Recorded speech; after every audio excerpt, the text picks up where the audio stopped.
और प्यारे दोस्तों नमस्कार। आशा करता हूँ कि आप लोग बहुत अच्छे होंगे और अपनी पढ़ाई लिखाई कर रहे होंगे। दोस्तों मैं बात कर रहा था इसके पहले के वीडियो में सूर्यकांत त्रिपाठी निराला की कविता उत्साह के बारे में। इसी क्रम में उनकी अगली कविता है अट नहीं रही है।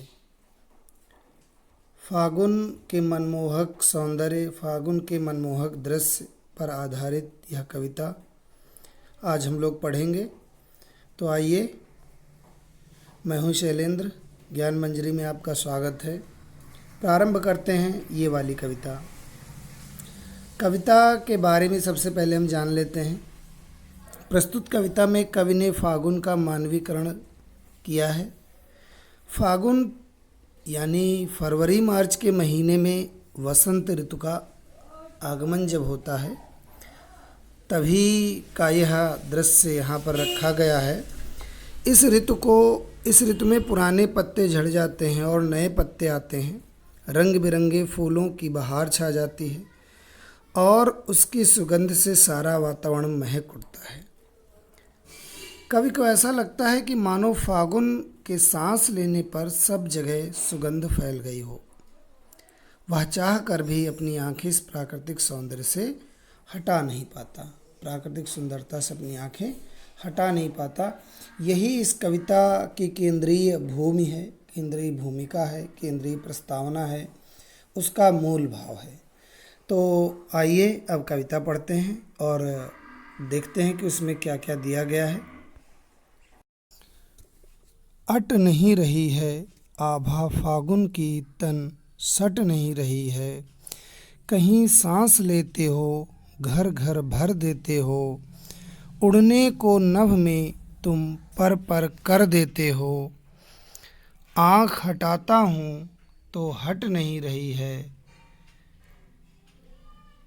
अट नहीं रही है। तो प्रारंभिक पद ये है, प्रारंभिक पंक्तियाँ ये हैं। अट नहीं रही है अर्थात समा नहीं रही है। ठीक है, इतनी अधिक सुंदरता है। आभा फागुन की तन सट नहीं रही है, तन में समा नहीं रही है, शरीर में समा नहीं रही है। क्या? आभा किस चीज़ की? फागुन की। आभा मीन्स कांति या सौंदर्य। और फागुन का महीना आप लोग जानते हैं। फागुन में होली खेली जाती है, आपको पता होगा। और यही ऋतु वसंत की ऋतु होती है। इस ऋतु में क्या होता है कि जहाँ एक और पुराने पत्ते झड़ रहे होते हैं या झड़ जाते हैं, वहीं नए नए पत्ते जो है पेड़ों का सौंदर्य बढ़ा देते हैं, पेड़ों की सुंदरता बढ़ाते हैं, है ना। कहीं सांस लेते हो घर घर भर देते हो। कहीं सांस लेते हो, अगर कहीं भी सांस लेते हो, कौन सांस लेता है? फागुन की ऋतु, वसंत की ऋतु।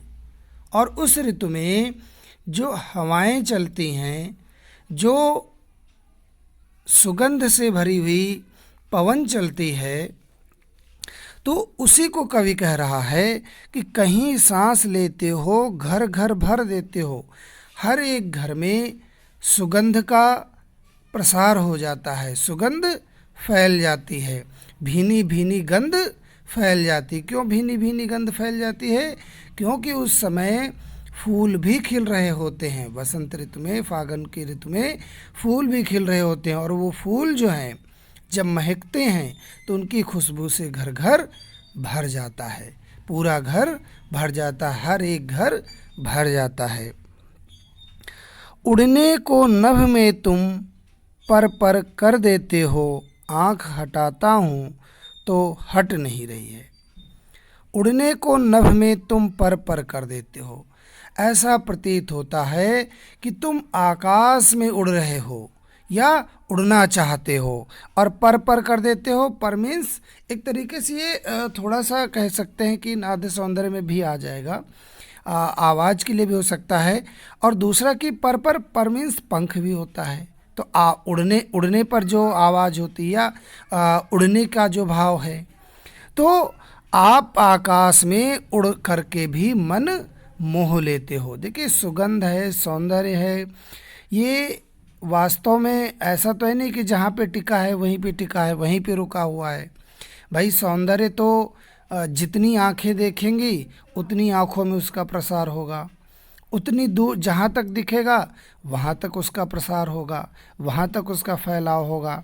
हैं, धरती, आकाश, चारों दिशाएं सभी तो सौंदर्य से विभूषित हैं, सभी तो सौंदर्य से आप्लावित हैं, सौंदर्य में मग्न हैं, सौंदर्य में निमग्न हैं। आँख हटाता हूँ तो हट नहीं रही है। अब देखिए सौंदर्य की सबसे बड़ी विशेषता, सबसे बड़ी पहचान यही होती है कि अगर आँख हटाओ और हटे ना, है ना, तुम्हें हम देखते ही रहें, ये वाला भाव कि तुम्हें देखें कि प्रेम करें। खैर छोड़िए, तो ये गाना है किसी फिल्म का। तो मैं ये कह रहा हूँ कि सौंदर्य वही है जहाँ से आँखें हटाने से हटती नहीं हैं। तो ऐसा ही सौंदर्य इस फागुन की ऋतु का भी है। चलिए आगे चलते हैं कि कभी आँख हटाता है तो आँखें हट नहीं रही, वो लगातार उस सौंदर्य का पान करना चाहता है, उस सौंदर्य के दर्शन करना चाहता है, उसे देखना चाहता है। पत्तों से लदी डाल, कहीं हरी कहीं लाल, कहीं पड़ी है उर में मंद गंध पुष्पमाल, पाट पाट शोभाश्री, पट नहीं रही है, अट नहीं रही है। तो सौंदर्य जो है समा नहीं रहा है, सुंदरता समा नहीं रही है। पत्तों से लदी डाल, अब नए नए पत्ते आ गए हैं तो सारी डालें क्या हो गई हैं कि उनसे पट गई हैं, अर्थात लद गई हैं। सभी ओर जो है पत्ते से पेड़ सज गए हैं, लद गए हैं। कहीं हरी कहीं लाल, और पत्तियां कैसी हैं या डालें कैसी हैं, जो डालें पत्तों से लदी वो कैसी हैं, कहीं पे लाल हैं और कहीं पे हरी हैं। हरी क्यों हैं? नए नए पत्ते निकले हरे हरे, और कहीं पर कोपल या लाल रंग की भी पत्तियां निकल आती हैं। इसके अतिरिक्त लाल रंग के फूल भी खिले हुए हैं, हरे रंग की पत्तियां भी हैं। तो इसलिए कहीं हरी कहीं लाल, कहीं पड़ी है उर में, और कहीं पर क्या है, पड़ी हुई है। उर मीन्स हृदय, उर मीन्स हृदय। हृदय में हृदय हृदय हृदय जो स्थान, हृदय का स्थान क्या है, गले के नीचे। तो गले में, इसका मतलब गले में, या हृदय मतलब हृदय के ऊपर। तो कहीं पड़ी है उर में मंद गंध पुष्पमाल, मंद धीरे धीरे, गंध खुशबू बिखेरने वाली, पुष्पमाल फूलों की माला पड़ी हुई है। अर्थात बहुत सारी युवतियां या बहुत सारे युवक इत्यादि या लोग जो हैं उन्होंने क्या किया है कि वसंत की शोभा, फागुन की शोभा में जो फूल खिले हुए हैं उनकी सुंदरता को बढ़ाने के लिए, या उस सुंदरता का पान करने के लिए, या उस सुंदरता में शामिल होने के लिए, उससे सराबोर होने के लिए, उससे अपने आप को आप्लावित करने के लिए मंद गंध पुष्पमाल, एक जो है फूलों की माला पहन ली है जिसमें धीरे धीरे खुशबू आ रही है, और माला किसकी है, फूलों की है।